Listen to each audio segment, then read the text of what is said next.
Welcome to another episode of Dad's Rules with Kevin Belzer, and today I am joined by the Airbnb Queen herself, Jacinda. Why don't you say hi? Hello, hello. Thanks for having me. I'm glad you're here. I've actually wanted you on my podcast for a really long time. Really, that means a lot. That really Yeah. means a lot. I really enjoy the similarness of our businesses and also just like our demeanor. Yeah, Yeah. yeah, I agree. What I like about real estate in general is there are so many different ways to do it, and you do it a completely different way than I do. There's room for all of us. Yeah, why don't you explain a little bit of what you do, because I know you do Airbnb hosting, Yes. and I was talking to a client the other day, and they had no idea that was even an option when they buy a home to have it on Airbnb. They thought that they just had to do it themselves. Yeah. So there's three ways to do Airbnbs. You can host yourself, which is how I got started, how a lot of people do it. A lot of Airbnbs are hosted by their actual owners and stuff like that, but it is a lot of work. You got to wake up at 2 a.m. when a guest wants to book for like $4,000 because it's worth it to wake up and take that. Or at 11:30 at night on a Friday when you're out with your friends and the guest can't get in or something like that. So it is a lot more work to host your own, and so that's why there's co-hosting available, which is just a shift to the left of property management and stuff like that. So you still get all the benefits, the tax benefits of like self-managing with the help of a co-host and stuff like that. So they handle everything else. And then the third option for investors is like if you want to do subleasing or arbitrage, whatever you want to call it. So like a landlord will rent me their property for a long-term rate, I'll furnish it and then sublease it back out on Airbnb to guests and stuff like that, and then I keep the profit and stuff like that. So I've dibble-dabbled in all of them, and we're at 49 listings right now. That is crazy. It was really fun growing up to this point. So I know how you got involved in it, but why don't you tell everybody else how you got involved in it, because it's kind of crazy. It is. Yeah. I couldn't afford rent one month, and I fell in love with traveling. I wanted to have a job where I could do whatever I wanted to do, and I was like studying part-time to get this like license, and it wasn't working out, and I was working part-time, and like your expenses still come at a full-time pace whether or not you got the money for it. Right. And so I was like panicking, and someone suggested that I do Airbnb, and I was really not for it because I heard all the horror stories that everyone talks about, or also like I was going to be doing it in my own house, like in my room in another room while I slept in my own room, and I was like, I really don't want to do that. Right, is there going to be an axe murderer over Correct. Yeah, I waited about 6 months to tell my dad that I was doing it because I was like, I just want to prove to him that I'm not going to get married. Like I haven't for the last 6 months, so like so far the odds are good. And then I gave it a shot because like when you need the money, you need the money. So I was like, look, I'll give it a shot, and if I don't like it, it's okay. But 4, 5, 6 years later, it kind of worked out. Really? It's been that many years? I started in like 2017, 18, 5 years. Wow. Yeah, very part-time, kind of eased into it, and then went full-time in 2021. Now you're managing properties in multiple states? Yes. Okay, so what's Indiana?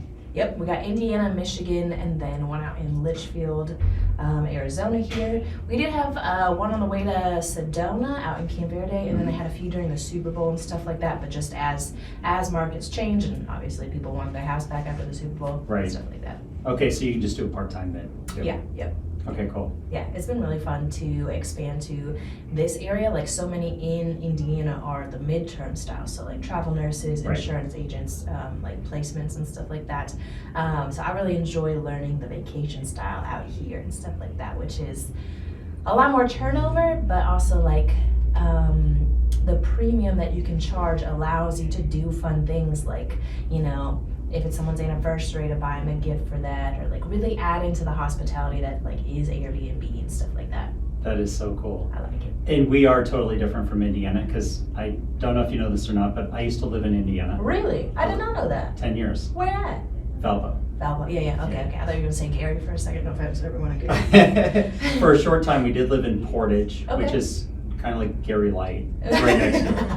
So, You live to tell the story. That's what matters. yeah, I did used to work in Gary. Really? Yeah, so I was working for dialysis clinics, so I'd go around and pick up the samples and take them to the airport. And one of my stops was Gary. It's the only stop I had where there was a security guard in the parking lot just to make sure your car was not stolen while you were in there picking up the samples. Solid.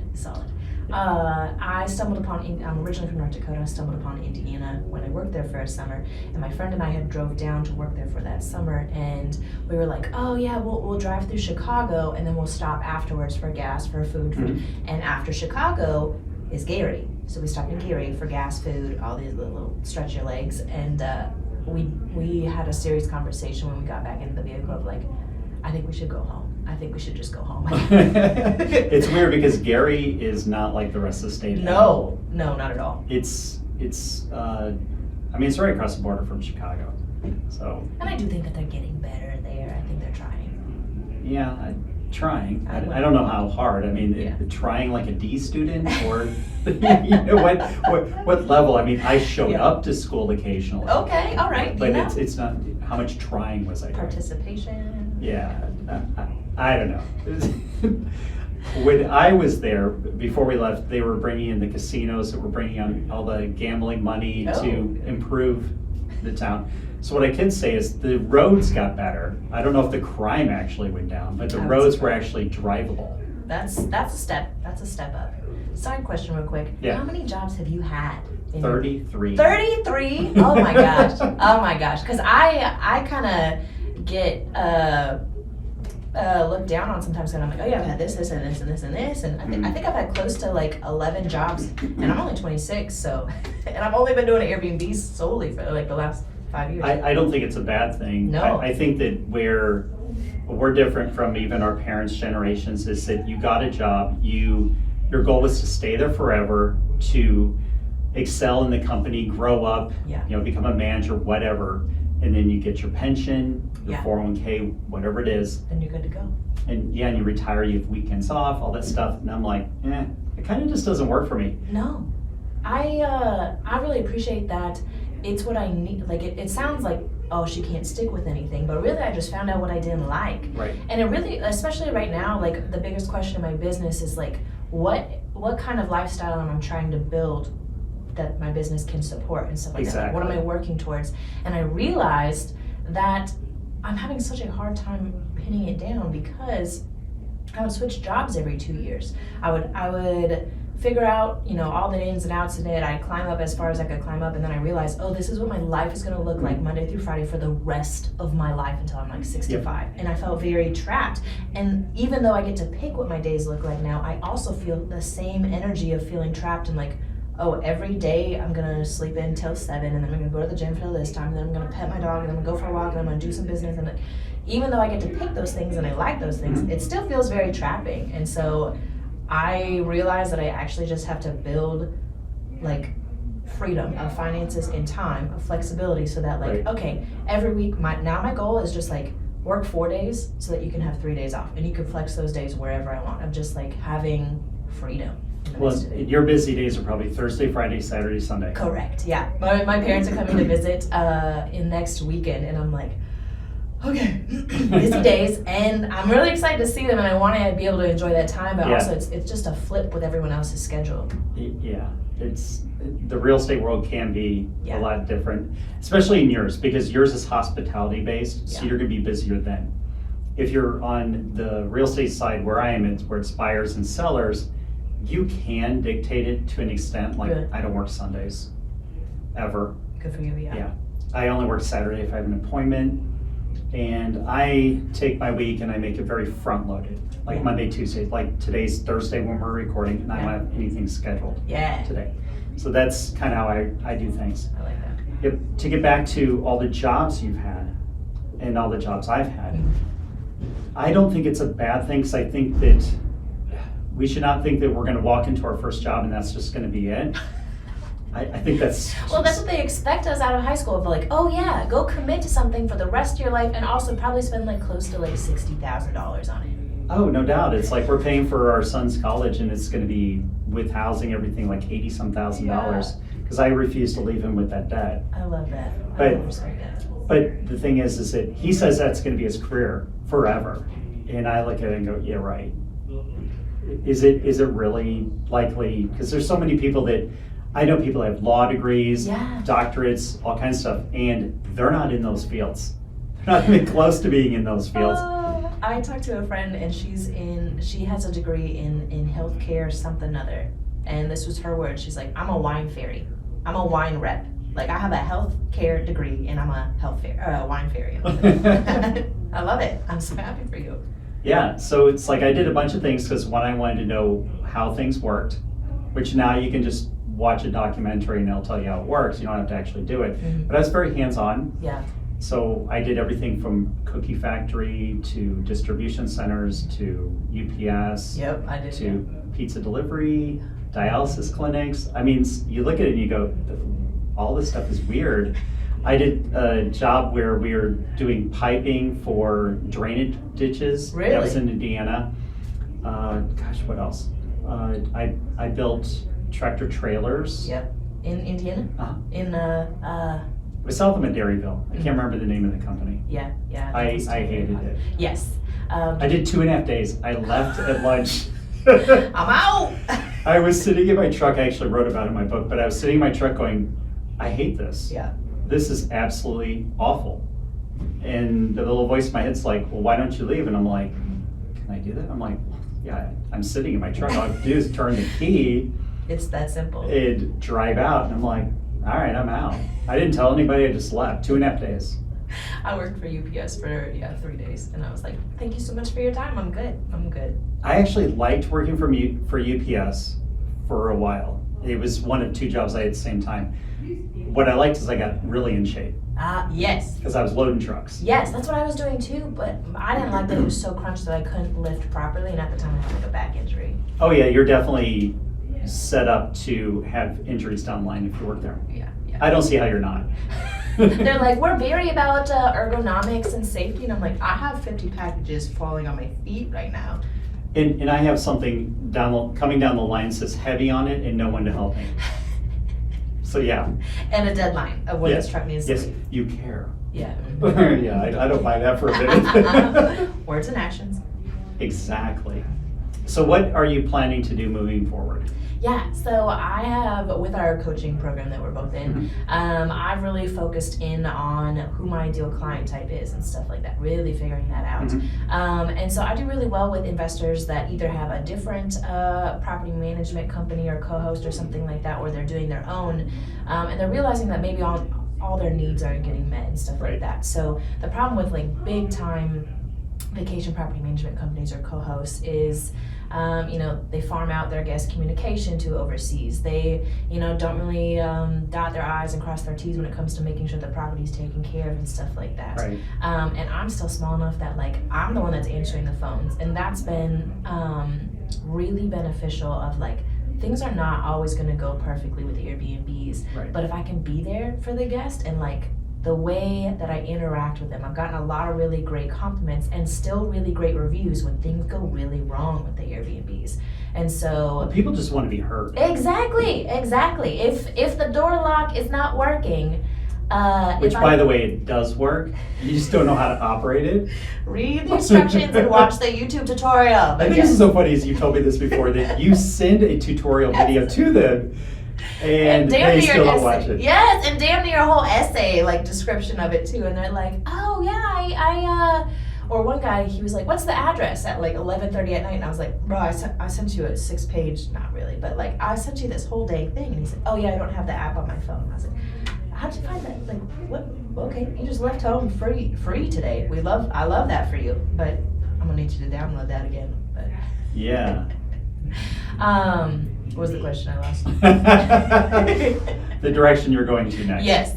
And so focusing in on. I'm shocked I remember the question. Good. Yeah, I'm good at, my wife will tell you, I'm good at digressing Okay. and still remembering where we need to get back to. Normally I am too, but not today. Didn't have enough of that caffeine. No, we'll talk about this in a minute. That sounds great. So what I'm doing is I'm focusing on those big giant corporations that lost their personal touch with the guests and with their owners and stuff like that. And it takes some work. Like they don't just give out those addresses for free. So I spend a lot of time on Google Earth with the little Google Earth man, like walking these neighborhoods to find the front picture of it listing on Airbnb, and then cold calling the owners. And it's actually gotten really good feedback so far. This is my first time that I've ever done cold calling, so I'm having to learn sales and follow-up and stuff like that. And I was so nervous. I did all this back-end work, and then I kind of just sat with a list of a bunch of contacts for like 2 weeks because I was just scared to call them. Well, I'm holding my phone right now, and what I realize now is this does not weigh 1,000 pounds. When I started real estate, do you know that this thing weighed at least 1,000 pounds? That's heavy. You couldn't pick it up. So I realize now you can just tap on it and you can be on speakerphone and you don't even have to hold it. You only have to hold it because it weighs 1,000 pounds still. No, but in all seriousness, is that you realize that they can't shoot you or throw tomatoes at you. The worst they can do is just curse you out. Yes. Or hang up on you. Yes. I think it really helped like developing myself personally of like, yes, I'm not the perfect co-host or anything like that. I have lots of holes in my belt that I'm still working on fixing. And yet I know I'm better than the person they're currently using. And if I genuinely care about the guest that is coming to their house and that owner in their house, like I owe it to them to call them. Well, and you owe it to yourself just to start making the calls because you're going to get better over time. Yeah, and they have like 16,000 listings for me to blow through, so like I could burn a couple. Oh, geez, I blew up so many Goliaths when I first started. I was like, when's Nick gonna stop sending me leads? Because I'm like, I'm really bad. But you got better. I did. It's a time thing. It's doing the scripts initially. Yeah. Being very scripted, and then personalizing the scripts eventually. Yeah. But initially you want to do just what they said so you can figure out where you need to change things up and make it your voice. Yes. Because that's the big thing. Because I had a new agent I was interviewing yesterday to possibly bring on, and he was talking about scripts and stuff like that, and what I was trying to explain to him is that you're looking for a point to where the script is a guide. However, you're looking to make it to where you're building rapport. Yeah. And you're really getting on their side of the table and having a conversation with them, breaking down all the walls, and just finding out what really matters to them. Yeah, for real. Of just like, what isn't going good for you? That's what my hardest thing too at the beginning of the conversation is you don't want to start off with a negative, but I'm like, you got crap reviews on your listing because your property management sucks. But that's not, you don't really lead with that, so I'm trying to get better at that. Oh, I know. I get the calls from people going, here's what's wrong with your website. It's like, oh, well, no hello. Nice to meet you. No wine and dine. Yes, exactly. It's like nothing. It's like, dude, I'm not going to talk to you. No. It's like, because you insulted me. And the reality is they probably didn't really look into me a lot. Yeah.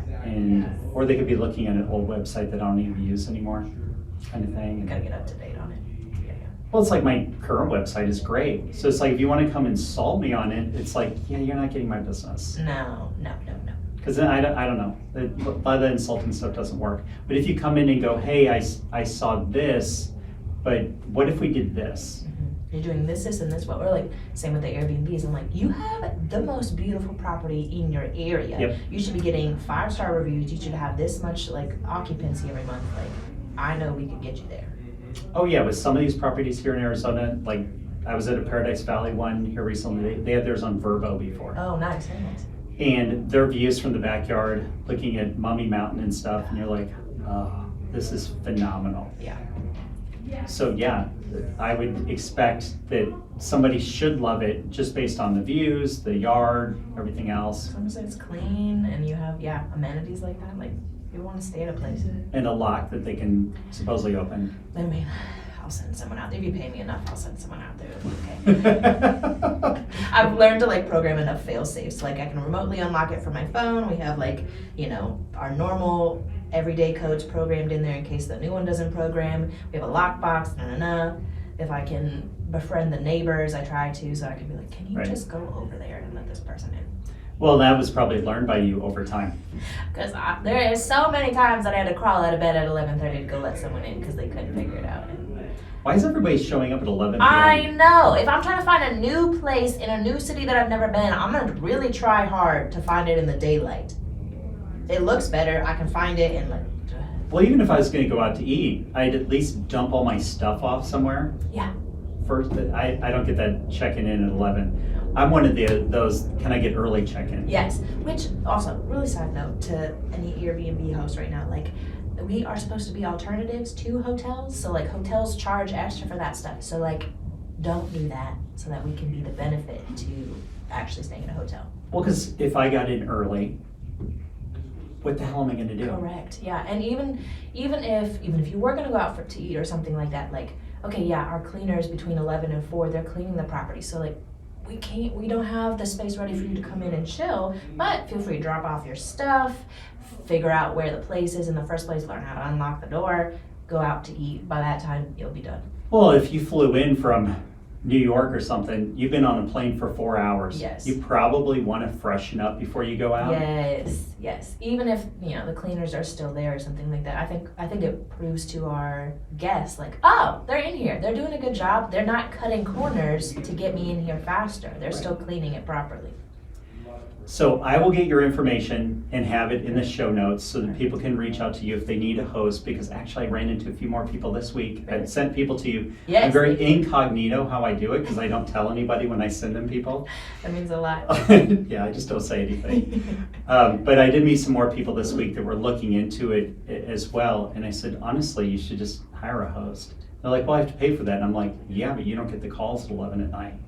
And Airbnb guests can be, the crazy ones can be extra crazy. Like one time I saw a video about some host that got a call from the guest that was like, the birds outside are too loud. Can you make them be quiet? Like, so the lady was like, do I run around in the backyard and chase away the birds? Is that what I do? And he's like, yeah. There was also a weapon you found in a house. Yes, I found a whole machete. But I was so surprised because it was clean. The whole apartment was clean. There was like 4 guys staying in there for over a month. So like everything was like, I think they hired a cleaner before they left, and yet decided to leave a machete. I don't really know what happened with that. And they never reached out for this? No.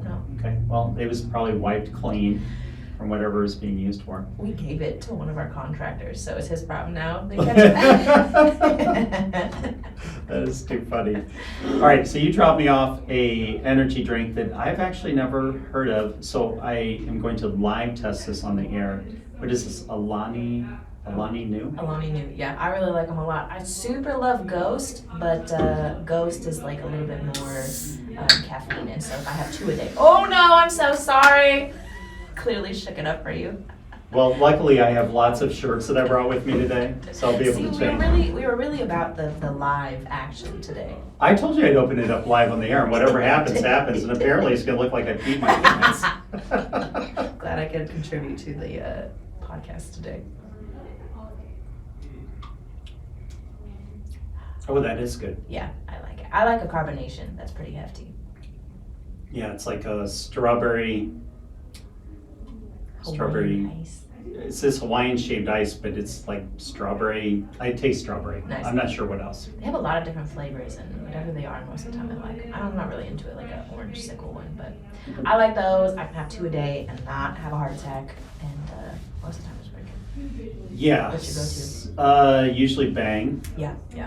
But I'm trying to get to where even when I'm drinking an energy drink, I found that I was starting to get bad about it again, where I was having multiples a day. Me too. Yeah, that's not good. I know. Our friend Tyson has like 1,000 milligrams of caffeine a day, and I'm like, Really? I'm concerned for him, but also like I'm not that far behind, so. He's like ripped though. It's Like got a couple feet on me. yeah, he's tall Yeah. and he's like ripped. Yeah. He's like movie star ripped. I- Let's just be honest. Tyson, if you're watching your movie star ripped, and Round of thumbs applause up for for you, you. yeah. Round of applause. You're killing We'll give it. you golf clap. Yeah.